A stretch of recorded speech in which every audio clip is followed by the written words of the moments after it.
نحمده ونصلي على رسوله الكريم أما بعد أعوذ بالله من الشيطان الرجيم بسم الله الرحمن الرحيم يا أيها الذين آمنوا ادخلوا في السلم كافة ولا تتبعوا خطوات الشيطان إنه لكم عدو مبين صدق الله العظيم. عن ابي سعيد الخدري رضي الله تعالى عنه قال قال رسول الله صلى الله عليه وسلم اتقوا فراسة المؤمن فإنه ينظر بنور الله او كما قال عليه الصلاة والسلام. بزرگوں اور پیارے بھائیوں، اللہ تعالیٰ کا بڑا کرم اور بڑا احسان ہے کہ ہم سب کو ایمان کی دولت سے نوازا ہے. بارگاہ خداوندی میں ہماری دعا ہے کہ جب تک ہمیں دنیا میں زندہ رکھے، ایمان عقائد کی سلامتی کے ساتھ زندہ رکھے، اور جس وقت ہمارے لیے اللہ رب العزت موت کا فیصلہ فرمائے، ایمان والی اپنی رضامندی والی موت نصیب فرمائے. قرآن کریم کی ایک آیت کریمہ آپ کے سامنے میں نے تلاوت کی.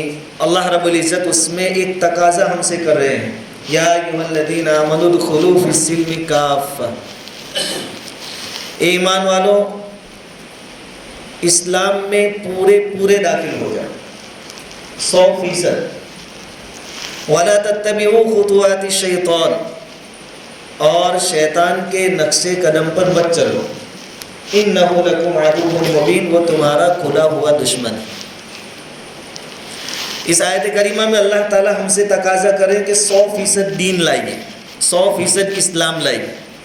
اور آج کے دور کی سب سے بڑی ضرورت بھی یہی ہے کہ ہمارے اندر 100% اسلام ہو، 100% دین. ہم عبادات کی لائن میں بھی مکمل ہوں، معاملات میں بھی مکمل ہو، معاشرت میں بھی مکمل ہو، اخلاق میں بھی مکمل ہو، اور کوئی بھی کام ہو 100% دینداری ہمارے اندر پائی جائے. صحابہ کرام رضوان اللہ تعالی علیہم اجمعین کی یہ خوبی تھی کہ ان کے اندر 100% دین تھا، تو اللہ رب العزت کی نصرت ان کو ہر وقت حاصل ہوتی تھی. جب اللہ کی نصرت اور مدد ملتی تھی تو تعداد میں کم ہونے کے باوجود ہر میدان میں غالب اور فاتح وہی رہتے تھے. میدان انہی کے ہاتھوں میں ہوتا ہے، کیونکہ 100% دین تھا، اللہ کی مدد تھی. صحابہ کرام کی زندگیاں ایک دو نمونے ہم دیکھیں کہ 100% دین کیسے ہوتا ہے. حضرت عروہ بن زبیر رحمۃ اللہ علیہ ایک تابعی ہیں، حضرت عائشہ صدیقہ رضی اللہ تعالیٰ عنہ کے بھانجے ہیں. مدینہ المنورہ میں 6 یا 7 بڑے بڑے فقیہ تھے، علماء تھے. ان میں ایک یہ بھی تھے. ان کو بیماری ہوئی، پیر میں کوئی تکلیف ہو گئی، اور بیماری کی وجہ سے پیر سڑنے لگا. جب طبیبوں اور ڈاکٹروں سے بات ہوئی تو طبیبوں نے مشورہ دیا کہ آپ کا اتنا پیر کاٹنا پڑے گا. اب چونکہ میڈیکل سائنس نے اس زمانے میں اتنی ترقی نہیں کی تھی جتنی آج ہے، کہا کہ اس کے علاوہ کوئی علاج نہیں ہے، پیر کاٹنا پڑے گا. کہا ٹھیک ہے، میں تیار ہوں. جب آپ پوری تیاری کے ساتھ طبیبوں کے پاس گئے، ڈاکٹروں کے پاس گئے اپنا پیر کٹوانے کے واسطے، تاکہ باقی جسم، باقی باڈی سلامت رہے، تو ڈاکٹروں نے ایک پیالے میں کوئی پینے کی چیز آپ کے سامنے رکھی کہ آپ اس کو پی لیجئے، پھر ہم اپنا کام کریں گے، آپریشن کریں گے. کیونکہ بے ہوشی کا انجیکشن اس زمانے میں نہیں تھا، یا وہ سی سونگاتے وہ بھی نہیں تھا. حضرت عروہ بن زبیر رحمۃ اللہ علیہ نے پوچھا یہ کیا ہے؟ کہا کہ اس میں کچھ نشے آور چیزیں ہم نے ملائی ہیں، یہ آپ پئیں گے تو آپ مدہوش ہو جائیں گے، اور مدہوش ہو جائیں گے تو آپ کو تکلیف کم ہوگی. اب اتنا بڑا آپریشن کرنے کا تھا. ہم لوگ جانتے ہیں کہ معمولی پیٹ میں درد بھی ہوتا ہے تو ہم ہر طریقہ اپنا لیتے ہیں، جائز ناجائز. بال سفید ہو گئے، کہا کالی مہندی لگا لو گے، علماء نہ چلے وہ تو ابھی جوان ہے، وہ اپنا مسئلہ خود ہی ہم طے کر لیتے ہیں. وہاں ایسا نہیں تھا. وہاں تو ابو ہریرہ رضی اللہ تعالیٰ عنہ کے پیٹ میں تکلیف تھی، تو حضور نے فرمایا کہ ایسا لگتا ہے تمہارے پیٹ میں تکلیف ہے؟ کہا ہاں۔ کہا کہ اٹھو نماز پڑھو، نماز میں شفا ہے۔ اور ہم پیٹ دکھتا ہے تو نماز چھوڑ دیتے کہ پیٹ میں تکلیف ہے، بعد میں پڑھ لوں گا۔ تو ہمارا معاملہ ان کا معاملہ بالکل الٹا ہے۔ خیر آپ کے سامنے مشروب رکھا گیا، کہا یہ نشہ آور چیز شریعت میں حرام ہے، میں اس کو نہیں پیوں گا۔ کہا کہ اگر آپ پیئیں گے نہیں، آپ ہوش میں رہیں گے، تو پھر آپ کے لیے بڑی دردناک چیز ہوگی، آپریشن جو ہونے والا ہے، پیر جو کٹنے والا ہے۔ کہا کہ چلو یہ آپ کو منظور نہیں ہے تو ایک دوسری ترکیب یہ ہے کہ ہم 15-20 آدمی آپ کے پاس بٹھا دیتے ہیں جو آپ کو پکڑے رکھے مضبوطی سے، کیونکہ پیر کاٹنا ہے اور بے ہوش کیے بغیر۔ آج بھی وہ ایمان والے دنیا میں موجود ہیں۔ فلسطین کے مسلمان دیکھیے، بغیر بے ہوشی کے ان کا آپریشن ہو رہا ہے۔ یہ اصل ایمانی پاور کام کرتا ہے۔ اللہ ہمیں بھی وہ ایمان نصیب فرما۔ کہا کہ 15-20 آدمیوں کی بھی کوئی ضرورت نہیں ہے، میں اللہ کے ذکر میں مشغول ہو جاتا ہوں، مجھے پتہ بھی نہیں چلے گا، آپ اپنا کام کر لیتے ہیں۔ کہ ان کا ایمان تھا۔ خیر اللہ کی یاد میں، اللہ کے ذکر میں مشغول ہوئے، طبیبوں نے اپنا کام کیا، پیر کاٹ لیا۔ اب جب پیر کاٹیں گے تو خون نکلے گا، اور چونکہ خون بند کرنے کے لیے بھی کوئی طریقہ اس وقت اتنا آج جیسا نہیں تھا کہ کوئی انجیکشن لگا دے یا دوائی رکھ لے تو بند ہو جائے۔ اس وقت خون بند کرنے کا بھی ایک ہی طریقہ تھا کہ اس کو داغا جاتا تھا۔ لوہے کی کوئی چیز گرم کر کے اس پر لگاتے تھے، داغتے تھے۔ کہا کہ اب آپ کو داغنا پڑے گا۔ کہا ٹھیک ہے، خون بھی تو بند کرنا پڑے گا، نہیں تو جان جا سکتی ہے۔ لوہے کی سلاخ گرم کی گئی، آپ کے پیر کو داغا گیا، جس کی تاب نہ لا کر آپ بے ہوش ہو گئے۔ آدمی کو جب داغا جائے گا آگ والی چیز سے تو کیا حالت ہوگی؟ بے ہوش ہو گئے۔ جب بے ہوشی سے افاقہ ہوا، ہوش میں آئے، تو پہلا سوال یہ کیا کہ میرا وہ پیر کہاں ہے جس کو تم نے کاٹا؟ ڈاکٹروں نے وہ پیر لا کر رکھا کہ ہم نے کاٹا۔ اب جو الفاظ تھے ہم میں اور ان میں کتنا فرق ہے، وہاں 100% دین کیسے ہیں۔ ان کے الفاظ تھے کہ الہ العالمین، 4 اعضاء یعنی جسم کے 4 حصے تو نے مجھے دیے تھے جس سے میں اپنی زندگی گزار رہا تھا، 2 پیر اور 2 ہاتھ۔ اس میں سے الحمدللہ ابھی 3 باقی ہیں، 2 ہاتھ سلامت ہے، 1 پیر باقی ہے۔ تیرا شکر ہے اس میں۔ اور ہم ہو تو کس کو دیکھیں گے؟ جو ایک کٹ گیا اس پر ہم روئیں گے کہ میرا تو پیر کٹ گیا، آپ نے زندگی کیسے گزارا۔ تھنکنگ، سوچ، ہم پڑھے لکھے سمجھے جاتے ہیں لیکن اصل تو وہ لوگ تھے۔ کہا کہ ابھی 3 باقی ہے، تیرا شکر ہے، زندگی گزر جائے گی۔ اور آگے کہا اللہ تو گواہ ہے کہ یہ جو پیر کاٹا گیا اس کے ذریعے زندگی بھر میں گناہوں کے کام کی طرف نہیں چلا ہوں، کیا زندگی ہوگی؟ یہ ہے 100% دینداری۔ ہم میں سے کوئی گارنٹی دے سکتے ہیں کہ ہمارے ہاتھوں نے آج تک کوئی غلط کام نہیں کیا؟ میں نہیں دے سکتا، کوئی نہیں دے سکتا الا ماشاء اللہ۔ جب ان کا ایمان ایسا تھا، عملی پریکٹیکلی ایمان تھا، ہمارا صرف زبانی ہے۔ ابھی زبان سے ایک بالشت نیچے دل میں اترنا باقی ہے۔ واقعتاً ایمان اگر دل میں اتر جائے تو اس کا اظہار ہماری باڈی سے ہو، وہ دکھائی دے، نظر آئے۔ پھر اگر 100% دین داخل ہو گیا، دل میں ایمان آ گیا، تو بازاروں میں آپ کو گالیاں نہیں سنائی دے گی، ٹریفک کے لیے لڑائی نہیں ہوگی، پارکنگ کے لیے جھگڑے نہیں ہوں گے، پانی کی نالیوں کی لڑائیاں نہیں ہوگی۔ جب ایمان ہے تو یہ چیزیں نہیں ہوگی۔ صحابہ کرام میں یہ لڑائیاں ایسے نہیں ہوتی تھی۔ اس کی ہمیں ضرورت ہے 100%۔ 5 وقت کی نماز آدمی پڑھ لیتا ہے، بہت بڑی بات ہے۔ حج کر لیتا ہے، یہ بھی بہت بڑی سعادت ہے۔ زکوٰۃ حساب لگا کر دے دیتا ہے، یہ بھی بہت بڑی سعادت ہے۔ اللہ جس کو توفیق دے اس پر اللہ کا شکر ادا کرے۔ لیکن وہی حاجی صاحب اور قاضی صاحب کے گھر پہ شادی کا موقع آئے، پھر کہتے ہیں یار مستورات کے سامنے ہمارا نہیں چلتا، ایک ہی تو لڑکی ہے، آخری شادی ہے، اللہ کا دیا ہوا سب کچھ ہے، تو ذرا منڈپ بھی تو ذرا ہائی فائی ہونا چاہیے۔ پھر وہاں اچھے اچھے حاجی نمازی بھی ڈھیلے ہو جائیں۔ اور وہاں عبد الرحمن بن عوف رضی اللہ تعالیٰ عنہ اس زمانے کے کروڑپتی آدمی تھے، اس زمانے کروڑپتی آدمی، ان کا نکاح ہوا، حضور کو بھی دعوت نہیں۔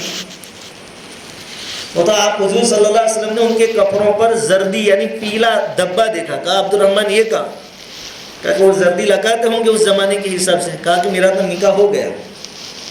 اب ایک بہت بڑا مسئلہ، حضور نے کہا کہ مجھے بلایا بھی نہیں، یہ مسئلہ وہاں نہیں، میرے کو دعوت نہیں دی، ہم کو دعوت نہ ملے تو ہم اپنی آنے والی نسل کو وصیت کرتے کہ آپ نے بلایا نہ تھے، آپ نے بلایا نہیں.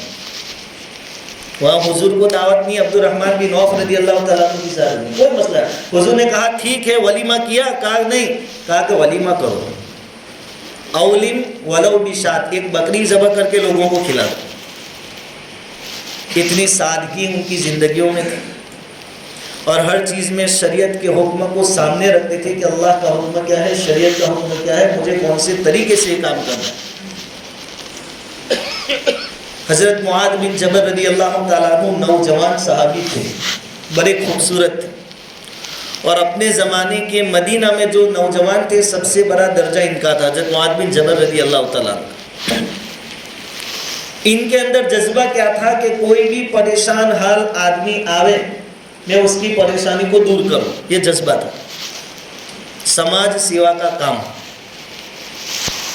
اب ان کے پاس کوئی بھی آتا اپنے پاس جو ہوتا دے دیتے. ایسا کرتے کرتے یہ نوبت آ گئی کہ اب خود کے پاس کچھ بچتا نہیں تھا تو کیا کرتے تھے، ضرورت مندوں کی ضرورتوں کو پورا کرنے کے واسطے لوگوں سے قرض لیتے تھے، ادھار لیتے تھے کہ بھائی آئے گا تو دے دیں گے، یا فلاں وقت میں آپ کو دے دیں گے، ابھی آپ ہمیں قرضہ دو. ایسا کرتے کرتے ان پر بہت بڑا قرضہ ہو گیا. آج ہے کوئی نوجوان جو اپنا جان مال لگاوے دوسروں کی ضرورت پوری کرنے کے واسطے؟ ہمارے نوجوان تو جوا کھیلتے ہیں تاکہ دوسروں کا مال لوٹ لیں، آن لائن گیم کھیلتے ہیں تاکہ دوسروں کا مال اپنے پاس لے لیں. یہ تو اپنا مال لوٹاتے تھے. بہت فرق ہے ہم اور ان. پھر بہت قرضہ ہو گیا. اب یہ جو قرض خواہ تھے جن کے پاس سے لیے تھے وقت پر واپس نہیں دے سکے تو آئے حضور کے پاس، کہا کہ معاذ سے کہیے کہ ہمارا قرض ادا کریں. زمانہ بہت سادہ تھا، بہت اچھے اور سچے دلوں کے مالک تھے. حضرت معاذ بن جبل رضی اللہ تعالیٰ عنہ نے حضور صلی اللہ علیہ وسلم سے درخواست کی، ریکویسٹ کی کہ حضور آپ ان سے میری سفارش کیجیے، ان کو سمجھائیے کہ وہ مجھے معاف کر دے، اپنا قرضہ معاف کر دے. حضور سے کہہ رہے ہیں سفارش کیجیے، کیونکہ انہوں نے قرضہ لے کر کوئی جلسے تو کیے نہیں، شادی بیاہ میں تو خرچ کیا نہیں، اچھے کام میں خرچ کیا تاکہ ان کو بھی ثواب ملے گا. آپ ان کو سمجھائیے. اب سنیے، نبی کریم صلی اللہ علیہ وسلم نے قرض خواہوں کو سمجھایا کہ معاذ کا جو قرضہ ہے وہ تو معاف کر دو. تو دو چار جو تھے انہوں نے معاف کر دیا، باقی جو تھے انہوں نے کہا نہیں ہمیں تو پیسے چاہیے.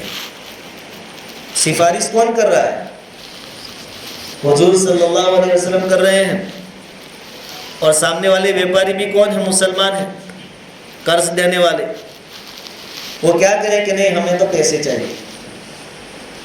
اب یہاں حضور صلی اللہ علیہ وسلم کو برا نہیں لگا کہ میں نے سفارش کی، تم نے میرا مان نہیں رکھا. میں نے خود بات کی تو بھی میری بات کا مان نہیں رکھا. پھر پوری زندگی ان سے نفرت دشمنی، ایسا نہیں آتا. یہ زندگیاں اوریجنل حقیقی زندگی. حضور نے کہا ٹھیک ہے آپ کا حق ہے، آپ کو چاہیے تو دینا ہی پڑے گا. حضرت معاذ کو بلائے گئے، کہا میرے پاس دینے کو کچھ نہیں ہے، مکان اور کچھ جائیداد ہے. حضور نے کہا حساب لگاؤ اس کا، کیونکہ قرضہ ادا کرنا بہت ضروری ہے. کسی آدمی نے لڑائی کے میدان میں اللہ کے کلمے کو بلند کرنے کے واسطے اپنی گردن کٹوا دی، لیکن 1 روپیہ کسی کا دینا باقی رہ گیا تھا. حدیث میں آتا ہے کہ وہ جنت میں نہیں جائے گا. حالانکہ کس کے لیے مرا ہے؟ اللہ کے دین کے خاطر. لیکن 1 روپیہ باقی، ابھی جنت سے روک دیا جائے گا. اور ہم کیا کرتے؟ نیا موبائل آیا، لے لو ادھار. 1-2 ہفتے لیے، پھر دکان والا فون کرتا رہے، ہم سم کارڈ بدل دیتے ہیں ہمارے شوق پورے کرنے کے واسطے اٹھا لائے. اب وہ بیچارہ ٹینشن میں، فون نہیں لگتا. بائک پڑوسی لایا تو ہم بھی کہیں پیچھے رہنے والے تھوڑی، ہم اس سے بڑی لائیں گے، 1.5 لاکھ والی لائیں گے. وہ اگر 50,000 کی لائے، پیسے باقی ہیں. اور یہاں قرضے پر شہید جنت میں نہیں جاتا، باقی ہے. اور ہم ہفتے کے ہفتے باقی رکھ دیتے ہیں اور شوق پورے کرتے ہیں. ہمیں اور ان میں یہ بہت فرق. حضور صلی اللہ علیہ وسلم اپنے صحابہ کی تربیت کیسے کرتے تھے وہ بھی سنیے. حضور نے کہا نہیں تمہارے پاس جتنا ہے ہمارے سامنے لسٹ لاؤ. لایا گیا. حضور نے کہا سب بیچنا پڑے گا، بیچو اس کو. حضور صلی اللہ علیہ وسلم نے حضرت معاذ رضی اللہ تعالیٰ عنہ کا سارا ٹوٹلی مال بیچ دیا اور قرض خواہ جو تھے ان میں تقسیم کر دیا. تو ابھی قرضہ اتنا تھا کہ تھوڑا بچ گیا, تو اس کے بارے میں حضور صلی اللہ علیہ وسلم نے پھر سفارش کی کہ بچا ہوا معاف کر دو. کہا ٹھیک ہے, بچا ہوا ہم معاف کر دیتے. حقوق العباد اس کی ادائیگی, ہم میراث دبا کر بیٹھ جاتے ہیں, قرض خواہوں کا قرض ہم نہیں لوٹاتے ہیں, دکان کے بل باقی ہوتے اور شادی پر شادی بڑی سے بڑی کیے جا رہے ہیں. یہ ہماری زندگی ہے, ان کی سب بیچ دیا حضور صلی اللہ علیہ وسلم, خالی ہاتھ ہو گئے. قربان جائیے نبی کریم صلی اللہ علیہ وسلم کی ذات اقدس پر کہ صحابہ کی صرف نمازوں کی فکر نہیں کی اور روزوں کی فکر نہیں کی, ان کی دنیاوی زندگی کی بھی فکر فرمائے. حضور صلی اللہ علیہ وسلم نے حضرت معاذ رضی اللہ تعالیٰ عنہ کو یمن کے ایک حصے کا حاکم بنا کر بھیجا کہ آپ جاؤ وہاں, آپ حاکم بنیں گے تو آپ کو بیت المال سے تنخواہ ملے گی, پگار ملے گا, تو آپ کا جو نقصان ہوا اس کی کچھ بھرپائی ہو جائے گی. تو یمن کے ایک حصے کا حاکم بنا کر بھیجا, آپ وہاں گئے. اور یہ حضرت معاذ بن جبل یہ پہلے آدمی ہیں جنہوں نے بیت المال سے رقم لی بطور قرض کے اور اس میں سے کاروبار کیا, دھندا کیا یمن جا کر, اور اللہ تعالیٰ نے ان کے کاروبار میں بہت برکت عطا فرمائی. پھر بہت کچھ جمع ہو گیا, غلام, جائیداد, سب مال و دولت. پھر وہ جب مدینہ آئے واپس تو حضور صلی اللہ علیہ وسلم دنیا سے رخصت ہو چکے تھے, حضور کا انتقال ہو گیا ہے. اس وقت خلیفہ تھے حضرت ابوبکر صدیق رضی اللہ تعالیٰ. آپ ان کے پاس گئے, ملاقات ہوئی, خیر خیریت پوچھی, ٹھیک ہے. پھر دونوں الگ ہو گئے. اب ایک مسلمان کو دوسرے مسلمان کی فکر ہونی چاہیے کہ کہیں میرا مسلمان بھائی, پڑوسی, محلے میں رہنے والا, بستی میں رہنے والا کہیں حرام یا غلط چیزیں تو پیٹ میں نہیں ڈال رہا, اس کی انکم حرام تو نہیں. یہ بھی فکر مسلمانوں کو کرنی ہے ایک دوسرے کی, اور آخرت میں کوئی ناکام اور فیل نہ ہو اس نیت سے کرنی ہے, اور میری ذمہ داری ہے اس نیت سے کرنی ہے. کنتم خیر امۃ اخرجت للناس تأمرون بالمعروف وتنہون عن المنکر, کہ تم بہترین امت ہو, لوگوں کو نفع پہنچانے کے لیے تم کو لایا گیا ہے, اور تمہارا اصل کام کہ تم بھلی باتوں کا حکم کرتے ہو اور برائیوں سے لوگوں کو روکتے ہو. آج یہ امر بالمعروف اور نہی عن المنکر ہمارے اندر نہیں رہا. آپ غلط نہ سمجھے, برا نہ مانے, چلو تبلیغی جماعت ہے تو آپ ہفتے میں 2 دن کسی کے پاس جا کر کہیں گے بھائی نماز پڑھو. کسی پر حج فرض ہو گیا, آپ کو اندازہ ہوگا, آپ اس کی تشکیل کریں گے حج پر جاؤ. لیکن اگر وہ کوئی غلط کام کرتا ہے تو کوئی ہے کہنے والا کہ بھائی غلط ہے, یہ کام مت کر. بھلائیوں کا حکم کسی درجے میں دے دیتے ہیں, لیکن برائیوں سے روکنے کا سسٹم ختم ہو گیا. بلکہ گاڑیوں کے پیچھے کیا لکھے لاتے ہیں, تو دارو کر. اب یہ تو ہم بالکل قرآن کے حکم کے خلاف جا رہے ہیں. تو دارو کر یہ مسلمانوں کا شیوا نہیں ہے. یہاں تو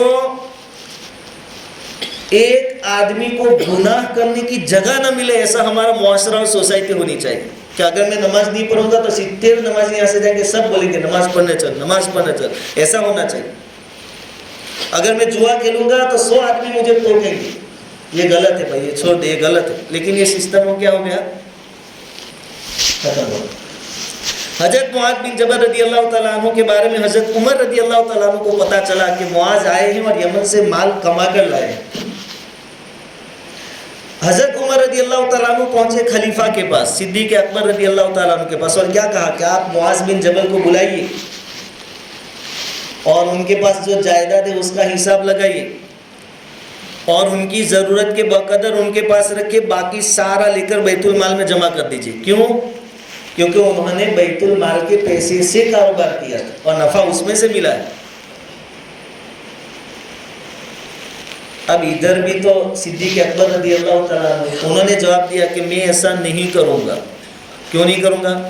کیونکہ حضور نے خود اس لیے ان کو بھیجا تھا کہ ان کے نقصان کی تلافی ہو جائے. سو ہو گئی تلافی, حضور نے نقصان کی بھرپائی کے لیے بھیجا تھا, میں کیسے ان کا مال لے سکتا ہوں.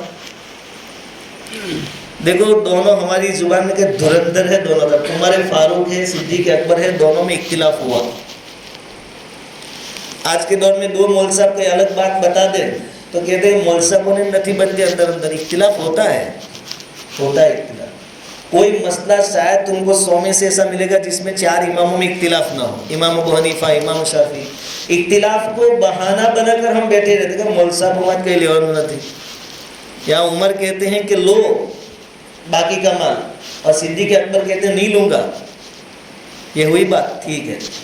حضرت عمر رضی اللہ تعالیٰ عنہ کو پھر چین نہیں پڑا، یہ گئے حضرت معاذ کے پاس، اب ان کو سمجھا رہے ہیں کہ دیکھو تم نے مال کمایا ہے بیت المال کے پیسوں سے، تم نے قرضہ لیا تھا تو تم نے وہ قرضہ تو واپس کرنے کے لیے تیار ہے، کہا ہے میں تیار ہوں، لیکن جو نفع آپ نے کمایا اس میں سے بھی اپنی ضرورت کے بقدر اپنے پاس رکھو، باقی کا بیت المال میں جمع کرو۔ تو حضرت معاذ کہتے ہیں کہ میں کیوں واپس کروں، حضور نے مجھے بھیجا ہی اس لیے تھا کہ میں نے جو گھر بار سب بک گیا، قرض کہاں کو دے دیا گیا، قرض کی ادائیگی میں چلا گیا، اس کے نقصان کی تلافی کے لیے بھیجا تھا، تو حضور نے بھیجا اور مجھے نفع ہوا، میں کیوں واپس کروں۔ یہاں تیسرا اختلاف، حضرت عمر کا 2 سے اختلاف ہوا، معاذ بن جبل بھی اپوزٹ میں ہے، ویرودھ میں ہے، صدیق اکبر بھی ہے، لیکن وہاں لڑائی جھگڑے نہیں ہوتے تھے، اختلاف۔ پھر بات آئی گئی ہو گئی، حضرت معاذ بن جبل رضی اللہ تعالیٰ عنہ ایک مرتبہ رات کو سے ان کو خواب آیا، اللہ کی طرف سے رہنمائی بھی ہوتی ہے اگر انسان میں سچی طلب ہو۔ ان کو خواب آیا، انہوں نے اپنے آپ کو دیکھا کہ میں پانی میں ڈوب رہا ہوں،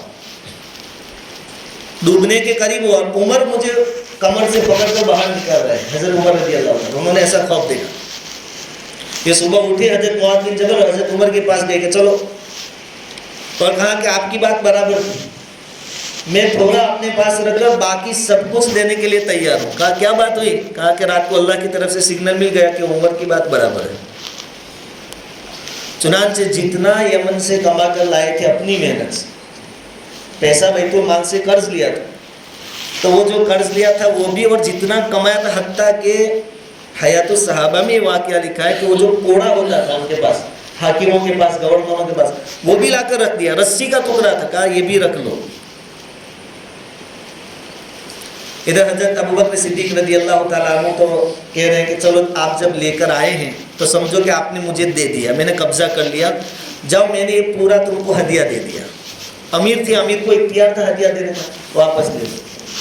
اب حضرت عمر رضی اللہ تعالیٰ عنہ کہہ رہے ہیں کہ اب تم لے سکتے ہو، اب تم لے لو، کیونکہ تم نے تو جمع کروا دیا، بیت المال میں چلا گیا، اور بیت المال کے جو خزانچے اور امیر ہے ابھی صدیق اکبر، وہ آپ کو ہدیہ دے رہے ہیں، اب آپ کے لیے حلال۔ ایک دوسرے کی فکر، آپڑے سون تو تارو کر، یہ چیزیں ہماری نہیں ہیں۔ اچھی نیت کے ساتھ لگے کہ کوئی غلط کام کرتا ہے تو اس کی روک ٹوک کرنا چاہیے، اس لیے برائی کو منکر کہا۔ منکر یعنی انجانی چیز جس کو لوگ پہچانتے نہ ہو، یعنی سوسائٹی میں اتنی کم ہو کہ لوگوں کو کبھی کبھار دیکھنے کو ملتی ہو۔ اور نیکی کو کیا کہا؟ حسنہ، مشہور اور معروف چیز۔ یقین نیک یعنی نیک تو سبھی ہو، برائی کبھی کبھار کسی سے ہو جاتی ہو جس کی دوسرے لوگ اصلاح کر دیتے ہیں۔ اس طریقے سے سماج اور سوسائٹی میں دینداری لاکش ہوتی ہے۔ اور مسلمانوں کی زندگی کا ایک ہی مقصد ہونا چاہیے کہ اللہ رب العزت ہم سے راضی ہو، اور یہی ہماری زندگی کا مقصد۔ اور میں نے آپ کے سامنے ایک حدیث پڑھی تھی، حضور صلی اللہ علیہ وسلم فرما رہے ہیں اتقوا فراست المؤمن، مومن کی فراست سے ڈرو، فإنه ينظر بنظر اللہ بنور اللہ، او کما قال علیہ الصلوۃ والسلام، کہ مومن بہت ہوشیار ہوتا ہے، چالاک ہوتا ہے، گبی اور کوئی بھی اس کو الو بنا جائے ایسا مومن نہیں ہوتا ہے۔ ہم کیا کہتے ہیں بار بار کہ صحابہ کرام بہت بھولے بھالے تھے، ان کو مٹی میں اور نمک میں فرق، یہ غلط بات۔ صحابہ کرام نے حکومتیں کی ہے، حکومت کرنے والے آدمی بھولے بھالے ہوتے ہیں، ہوشیار تھے صحابہ کرام۔ حضرت عمر نے آدھی دنیا پر حکومت کی ہے، یہ گبی لوگوں کا کام ہے۔ مسلمان ہوشیار ہونا چاہیے، چوکن نہ ہونا چاہیے۔ حضور نے دوسری جگہ فرمایا کہ ایک ہی سوراخ سے مسلمان دوسری مرتبہ ڈسا نہیں جاتا، ایک مرتبہ ایک سوراخ سے جانور نے ڈس لیا، دوسری مرتبہ وہ سوراخ سے وہ ڈسا نہیں جاتا، وہ چوکنا ہو جاتا۔ ابھی ہمارے یہاں الیکشن کا موقع ہے، ہمیں ووٹ دینا ہے۔ اب کس کو دینا ہے ہم جانتے ہیں، ہم کیا دیکھیں گے؟ ابھی ہماری سوچ بہت نیچے ہے۔ کسی نیتا نے 5 سال میں بیٹھکیں رکھوا دی، وہ باکرے رکھتے ہیں، یا کچھ روڈ میں ریپیئر کروا دیا تو ہم اس کے دیوانے ہو جاتے ہیں۔ یہ تو ہمارا حق ہے، یہ تو ہم ان کا گریبان پکڑ کر کروا سکتے ہیں ان کے پاس، اتنی چھوٹی چیزوں میں راضی نہیں ہونا ہے، ہمیں اپنے حقوق مانگنے ہوں گے، اور اس کے لیے ابھی ہمارے پاس موقع ہے۔ پہلی کوشش یہ ہو کہ ہر مسلمان ووٹ دے گا، مرد کیا بوڑھے کیا، کیونکہ اب مسئلہ شریعت کا ہے، اور ہمارے علماء جو ہیں اکابر، اللہ ان کی عمروں کو دراز فرمائے، ان کے بیانات آپ سنتے ہوں گے کہ اس مرتبہ کا الیکشن کتنا امپورٹنٹ ہے، مولانا سجاد نعمانی صاحب کو آپ سنتے ہوں گے، اس لیے اس معاملے میں کوئی غفلت نہ کرے، کام کاج کاروبار، بلکہ علماء فرماتے ہیں کہ جماعت میں ہو 3 دن 40 دن، وہ بھی آ کر پہلے اپنا ووٹ دے، کیونکہ ایسے موقع بار بار نہیں آتے، اور اگر ہم نے غفلت برتی، ہوتا ہے چلتا ہے، اور کچھ لوگ یہ غلط فہمی میں رہتے ہیں کہ سیاست اور اسلام کو کوئی لینا دینا نہیں، ہم تو حاجی نمازی اپنے مسجد سے کام، اپنے کام سے کام، یہ غلط ہے۔ جب سے ہم لوگ سیاست سے الگ ہوئے ہیں تب سے ہم ظلم برداشت کر رہے ہیں۔ یہاں کے سمویدھان نے ہمیں ادھیکار دیا ہے، حق دیا ہے، اس کا استعمال کرے، چالاکی کے ساتھ استعمال کرے۔ ہمیشہ الیکشن میں ہوتا ہے کہ ہمارے ووٹ تقسیم کر دیے جاتے ہیں، مین جو پارٹی ہوتی ہے 2 ہوتی ہے، اور پھر ہمارے ووٹ تقسیم کرنے کے لیے 2-4 اپنے ہی کھڑے کر دیے جاتے ہیں، کتنا بھی قریبی ہو، رشتہ دار ہو، سمبندھی ہو، تعلقات والا ہو، جو پارٹی پہنچ سکے ایسا ہو، اسی کو سپورٹ کرو اور ووٹ دیں گے۔ اس کے بارے میں لوگوں کے اندر ایک بیداری، جاگرتی پیدا کریں، اور الیکشن کے نام پر یا ووٹ کے نام پر یا پارٹی کے نام پر ہم آپس میں لڑیں نہیں، کیونکہ حکومت ہمارے ہاتھ میں تو آتی نہیں، ہم تو صرف لڑتے رہتے پھر 5 سال تک، بھائی بھائی سے لڑتا ہے، رشتہ دار سے لڑتے ہیں، یہ تو ہمارا ہم نقصان کر رہے ہیں۔ اب ٹھنڈے دماغ سے سوچیں، ملک کے حالات کا تقاضا کیا ہے، کون سی طاقتوں کو ہمیں روکنا ہے اور ہم روک سکتے ہیں، یہ ساری چیزوں کو سامنے رکھ کر ہم انشاءاللہ بہت ضرور ہیں۔ اور پوری بات کا جو خلاصہ ہے کہ مومن ہر لائن میں چوکنا ہو، ہر لائن میں کامل ہو، 100% دینداری ہو، تو سیاست بھی ایک حصہ ہے، اسلام کا حصہ ہے۔ اسلام اور سیاست کبھی الگ ہوئے نہیں، ہوں گے بھی نہیں، تو ہم سمجھ رکھا ہے ہم نے کہ اسلام اور سیاست کو کوئی لینا دینا نہیں۔ حضور صلی اللہ علیہ وسلم جب تک مدینہ میں اور دنیا میں موجود تھے، حاکم کون تھا؟ حضور کے بعد خلفائے راشدین کون ہیں؟ صحابہ کرام، حکومت وہ کر رہے تھے، اس لیے اپنے آپ کو اس سے الگ نہ سمجھیں۔ اور ابھی کے جو علماء ہیں، مولانا خالد سیف اللہ صاحب ہے، جیسے آج بھی ان کا آرٹیکل آیا، وہ کیا کریں کہ صرف ہم مظلوم نہیں ہیں، دوسری بہت ساری کمیونٹی اور قومیں ایسی ہیں جن پر سالوں سے ظلم ہو رہا ہے، اور جو تخت اقتدار پر ہے انہوں نے کچھ ایسی پالیسیاں بنا رکھی ہے جس کی وجہ سے ہم اسلام بھی دوسری قوموں تک نہیں پہنچا پا رہے ہیں۔ اگر اس بار میدان میں ہم برابر رہے اور اس کا رزلٹ اور نتیجہ اچھا رہا تو ہم پر سے ظلم تو ختم ہوگا، لیکن دوسرے لوگوں تک دین پہنچانے کے راستے بھی کھلیں گے ہماری۔ ابھی انہوں نے ہمیں اتنا بدنام کر رکھا ہے کہ مسلمان کا نام بولنے کے واسطے کوئی تیار نہیں، لیکن یہ فاسسٹ طاقت انشاءاللہ روانہ ہوگی، ختم ہوگی، اور اچھے لوگ آئیں گے، اچھی حکومت آئے گی تو ہمارے لیے دین کی دعوت دینے کے راستے بھی کھلیں گے۔